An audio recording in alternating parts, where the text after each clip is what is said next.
ਗੁਰਮੁਖ ਪਿਆਰੀ ਸਾਧ ਸੰਗਤ ਜੀਓ, ਧੰਨ ਧੰਨ ਸ੍ਰੀ ਗੁਰੂ ਨਾਨਕ ਦੇਵ ਜੀ ਮਹਾਰਾਜ ਜੀਆਂ ਨੇ ਆਪਣੀ ਦੂਸਰੀ ਉਦਾਸੀ ਦੱਖਣ ਦਿਸ਼ਾ ਵੱਲ ਕੀਤੀ। ਲਗਭਗ 2 ਸਾਲ ਦਾ ਸਮਾਂ ਸ੍ਰੀ ਗੁਰੂ ਨਾਨਕ ਸਾਹਿਬ ਜੀ ਕਰਤਾਰਪੁਰ ਬਤੀਤ ਕਰਕੇ ਭਾਈ ਭਗੀਰਥ ਅਤੇ ਭਾਈ ਬੁੱਢਾ ਆਦਿਕ ਕੁਝ ਸਿੱਖਾਂ ਨੂੰ ਆਪਣੇ ਪਰਿਵਾਰ ਪਾਸ ਛੱਡ ਕੇ ਆਪ ਫਿਰ ਲੋਕ ਭਲਾਈ ਵਾਸਤੇ, ਲੋਕਾਈ ਨੂੰ ਸੋਧਣ ਵਾਸਤੇ ਵਿਸਾਖ ਵਿੱਚ ਚੜ੍ਹ ਪਏ। ਇਸ ਉਦਾਸੀ ਵਿੱਚ ਆਪ ਜੀ ਦੇ ਪੈਰੀ ਖੜਾਵਾਂ, ਹੱਥ ਵਿੱਚ ਡੰਡਾ, ਲੱਕ ਨੂੰ ਰੱਸੇ ਲਪੇਟੇ ਹੋਏ ਅਤੇ ਮੱਥੇ ਉੱਤੇ ਟਿੱਕਾ ਲਾਇਆ ਹੋਇਆ ਸੀ। ਕਰਤਾਰਪੁਰ ਤੋਂ ਚੱਲ ਕੇ ਗੁਰੂ ਜੀ ਸੁਲਤਾਨਪੁਰ ਬੀਬੀ ਨਾਨਕੀ ਜੀ ਪਾਸ ਆਏ ਅਤੇ ਇੱਥੇ ਮੇਲ ਮਿਲਾਪ ਦੀਆਂ ਖੁਸ਼ੀਆਂ ਕਰਕੇ ਫਿਰ ਬਠਿੰਡੇ ਅਤੇ ਪਟਨੇਰ, ਹਨੂੰਮਾਨਗੜ੍ਹ ਆਦਿਕ ਨਗਰਾਂ ਦੇ ਰਸਤੇ ਵਿੱਚ ਸਰਸੇ ਪੁੱਜ ਗਏ। ਉਸ ਸਮੇਂ ਸਰਸਾ ਮੁਸਲਮਾਨ ਪੀਰਾਂ ਦਾ ਪ੍ਰਸਿੱਧ ਟਿਕਾਣਾ ਸੀ। ਪੀਰਾਂ ਨੇ ਪੁੱਛਿਆ, ਸੰਤ ਜੀ, ਤਪ ਕਰਨਾ ਚੰਗਾ ਹੈ ਕਿ ਨਹੀਂ?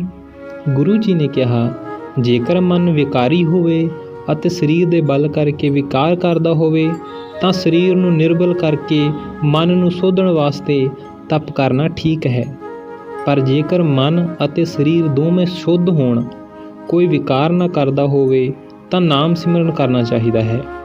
ਇਹ ਤਪਾ ਸਿਰ ਤਪ ਹੈ। ਪੀਰਾਂ ਨੇ ਕਿਹਾ, ਤੁਸੀਂ ਸਾਡੇ ਨਾਲ ਭੋਰੇ ਵਿੱਚ ਬੈਠ ਕੇ 40 ਦਿਨ ਦਾ ਤਪ ਕਰੋ, ਫਿਰ ਅਸੀਂ ਵੇਖਾਂਗੇ ਤੁਹਾਡੇ ਵਿੱਚ ਤਪ ਕਰਨ ਦੀ ਸ਼ਕਤੀ ਹੈ ਜਾਂ ਨਹੀਂ। ਤਦ ਗੁਰੂ ਜੀ ਖਵਾਜਾ ਸ਼ਮਸਦੀਨ, ਖਵਾਜਾ ਰੋਸ਼ਨਦੀਨ ਆਦਿ 5 ਪੀਰਾਂ ਨਾਲ 40 ਦਿਨ ਦਾ ਚਿੱਲਾ ਕੱਟਣ ਵਾਸਤੇ ਵੱਖ-ਵੱਖ ਭੋਰਿਆਂ ਵਿੱਚ ਬੈਠ ਗਏ। ਪੀਰਾਂ ਨੇ ਜੋ ਜੌਂ ਦੇ ਦਾਣੇ ਅਤੇ ਪਾਣੀ ਦਾ ਸੇਵਨ ਕਰਕੇ 40 ਦਿਨ ਕੱਟੇ, ਪਰ ਗੁਰੂ ਜੀ ਨਿਰਾਹਰ ਹੀ ਨਾਮ ਸਿਮਰਨ ਵਿੱਚ ਬੈਠੇ ਰਹੇ। 40 ਦਿਨਾਂ ਪਿੱਛੋਂ ਜਦ ਪੀਰ ਅਤੇ ਗੁਰੂ ਜੀ ਬਾਹਰ ਆਏ ਤਾਂ ਪੀਰਾਂ ਦੇ ਸਰੀਰ ਨਿਰਬਲ ਅਤੇ ਚਿਹਰੇ ਮੁਰਝਾਏ ਹੋਏ ਸਨ, ਪਰ ਗੁਰੂ ਜੀ ਦਾ ਸਰੀਰ ਜਿਉਂ ਦਾ ਤਿਉਂ ਅਤੇ ਚਿਹਰਾ ਚੜ੍ਹਦੀ ਕਲਾ ਵਿੱਚ ਸੀ। ਇਸ ਤਰ੍ਹਾਂ ਗੁਰੂ ਜੀ ਦਾ ਤਪ ਤੇਜ ਵੇਖ ਕੇ ਪੀਰਾਂ ਨੇ ਗੁਰੂ ਜੀ ਨੂੰ ਨਮਸਕਾਰ ਕੀਤੀ ਅਤੇ ਆਪ ਜੀ ਦੇ ਸਿਧਾਂਤ ਨੂੰ ਠੀਕ ਮੰਨਿਆ। ਸਰਸੇ ਵਿੱਚ ਗੁਰੂ ਜੀ ਦੀ ਇਸ ਯਾਦ ਵਿੱਚ ਗੁਰਦੁਆਰਾ ਕਾਇਮ ਹੈ ਅਤੇ ਪਾਸ ਹੀ 5 ਪੀਰਾਂ ਦੀਆਂ ਕੋਠੜੀਆਂ ਹਨ। ਸਰਸੇ ਤੋਂ ਚੱਲ ਕੇ ਫਿਰ ਗੁਰੂ ਸਾਹਿਬ ਜੀ ਬੀਕਾਨੇਰ ਦੇ ਇਲਾਕੇ ਵਿੱਚੋਂ ਲੰਘ ਕੇ ਦੱਖਣ ਨੂੰ ਜਾ ਰਹੇ ਸਨ ਕਿ ਆਪ ਜੀ ਦੀ ਇੱਕ ਸਰੇਵੜੇ ਸਾਧੂ ਨਾਲ ਚਰਚਾ ਹੋਈ। ਇਸ ਚਰਚਾ ਵਿੱਚ ਗੁਰੂ ਜੀ ਨੇ ਸਰੇਵੜਿਆਂ ਦੇ ਧਰਮ ਸੰਬੰਧੀ ਇੱਕ ਸ਼ਬਦ ਉਚਾਰਨ ਕੀਤਾ ਸੀ। ਮਹਾਰਾਜ ਜੀ ਨੇ ਵਾਰ ਮਾਝ ਸ਼ਲੋਕ ਮਹੱਲਾ ਪਹਿਲੇ ਵਿੱਚ ਕੀ ਆਖਿਆ ਕਿ ਸਿਰ ਖੁਹਾਏ ਪਿਹੈ ਮਲਵਾਣੀ, ਜੂਠਾ ਮੰਗ ਮੰਗ ਖਾਹੀ, ਫੋਲ ਫਦੀਹਤ ਮੂੰਹੇ ਲੈਣ ਪੜਾਸਾ, ਪਾਣੀ ਦੇਖ ਸਗਾਹੀ, ਭੇਡਾਂ ਵਾਂਗੀ ਸਿਰ ਖੁਆਇਨ ਭਰੀਅਨ ਹੱਥ ਸੁਆਹੀ, ਮਾਉ ਪਿਓ ਕਿਰੜ ਗਵਾਇਨ ਟੱਬਰ ਰੋਵਣ ਤਾਹੀ। ਆਪ ਜੀ ਨੇ ਦੱਸਿਆ ਕਿ ਪਾਣੀ ਸਭ ਜੀਵਾਂ ਦਾ ਮੂਲ ਹੈ, ਇਸ ਤੋਂ ਬਿਨਾਂ ਕਿਸੇ ਦੀ ਗਤ ਨਹੀਂ ਹੈ। ਜਿਸ ਨੂੰ ਤੁਸੀਂ ਜੀਵ ਹੱਤਿਆ ਦੇ ਦੋਸ਼ ਤੋਂ ਬਚਣ ਵਾਸਤੇ ਵਰਤਣ ਤੋਂ ਸੰਕੋਚ ਕਰਦੇ ਹੋ, ਮੈਲਾ ਕੁਚੈਲਾ ਖਾਂਦੇ ਹੋ ਅਤੇ ਸਿਰ ਦੇ ਵਾਲਾਂ ਨੂੰ, ਹੱਥਾਂ ਨੂੰ ਸੁਆਹ ਲਾ ਕੇ ਪੁੱਟਦੇ ਹੋ, ਇਤਿਆਦ ਤੁਹਾਡੇ ਨਿਯਮ ਧਾਰਨ ਨਾਲ ਮੁਕਤੀ ਨਹੀਂ ਹੋ ਸਕਦੀ। ਇਸ ਤੋਂ ਅੱਗੇ ਵਿਧਿਆਂਚਲ ਦੇ ਦੱਖਣੀ ਜੰਗਲਾਂ ਵਿੱਚ ਰਹਿਣ ਵਾਲੇ ਇੱਕ ਆਦਮਖੋਰ ਭੀਲ ਕੌਡੇ ਰਾਖਸ਼ ਪਾਸ ਮਹਾਰਾਜ ਚਲੇ ਗਏ।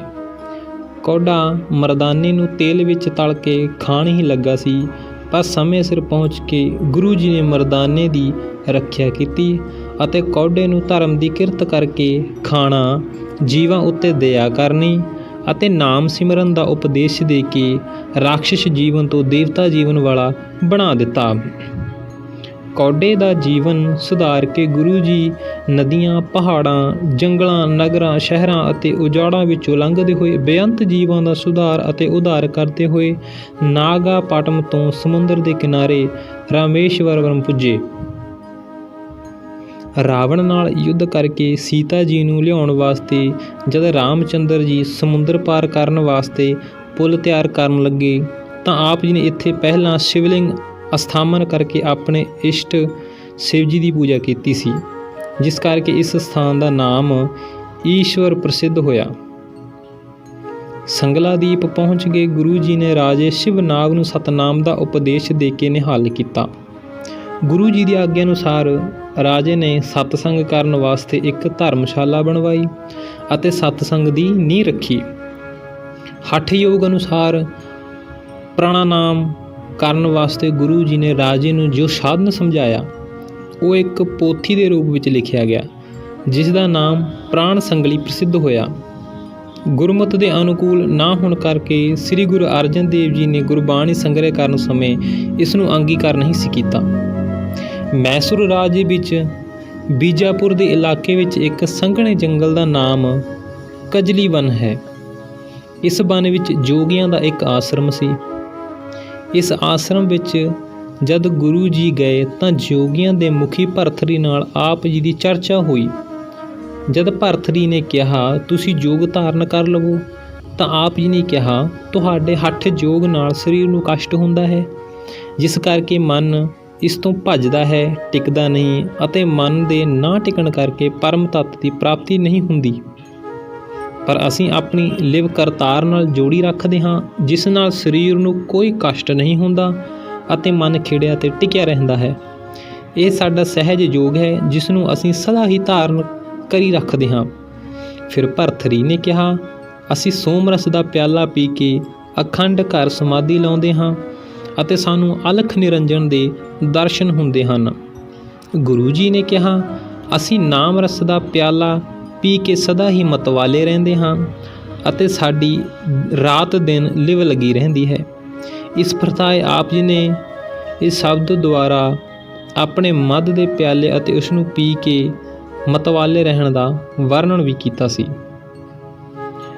ਮਹਾਰਾਜ ਨੇ ਕਿਹਾ ਕਿ ਹੇ ਭਰਥਰੀ, ਪਰਮਾਤਮਾ ਦੀ ਸਿਫਤ ਵਿੱਚ ਲੱਗਿਆ ਹੋਇਆ ਸਦਾ ਹੀ ਜੋਗੀ ਹੈ।